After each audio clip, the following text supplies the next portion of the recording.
pourrions concevoir un robot, et cela tout seul. Juillet 2003, on est à Cotonou, au Bénin. Junior Natabou voit le jour dans un quartier modeste de la capitale économique. Son père décède avant même sa naissance. Sa mère se retrouve seule pour élever un gamin qui va faire parler de lui dans le monde entier. Enfant, Junior n'est pas comme les autres. Là où ses copains jouent au foot dans la cour, lui, il demande des radios pour comprendre comment ça marche. À 10 ans, il passe des heures devant l'ordinateur familial à télécharger des documentaires sur YouTube. Il ne télécharge pas des vidéos de gaming ou des divertissements, non. Il télécharge des cours de programmation, de robotique et d'intelligence artificielle. Il dévore tout ce qu'il trouve sur Internet. Il apprend en autodidacte, seul dans sa chambre, avec pour seul professeur des vidéos YouTube et des forums en ligne. À 13 ans, il maîtrise déjà des concepts de programmation que la plupart des étudiants en informatique ne voient qu'en 3e année d'université. Et puis, à 14 ans, il a cette idée de génie. Le Bénin, comme tout le continent africain, a un énorme défi agricole. Les rendements sont faibles, les techniques sont archaïques, et Junior se dit « Et si la robotique pouvait résoudre ça ?» Je vous parle ici d'un raisonnement qui est tenu par quelqu'un qui a 14 ans. Il commence d'abord à bosser sur un projet de robot agricole.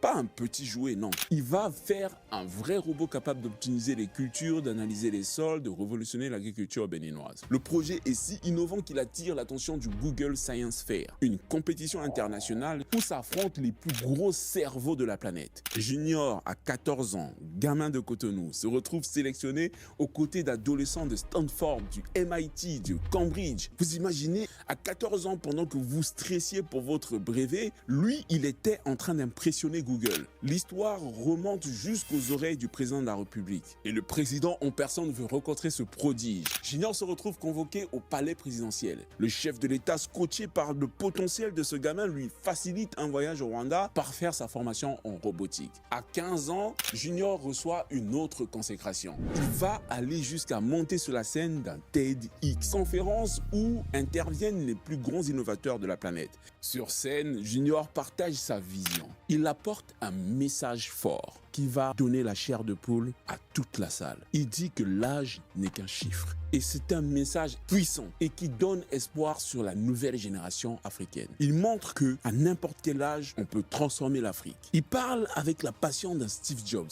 avec la conviction d'un Elon Musk. C'est juste incroyable. Dans la salle, tout le monde se dit la même chose. Ce gamin va révolutionner le continent. Et franchement, tous les signaux étaient au vert. Un génie autodidacte, une vision claire, le soutien présidentiel, une reconnaissance internationale. Junior avait tout pour devenir le nom africain de la tech mondiale. Celui qui allait faire sortir l'Afrique de la dépendance technologique. Mais voilà, Junior va découvrir autre chose. Quelque chose qui va complètement changer sa trajectoire et croyez-moi, personne n'avait vu venir ce qui allait suivre.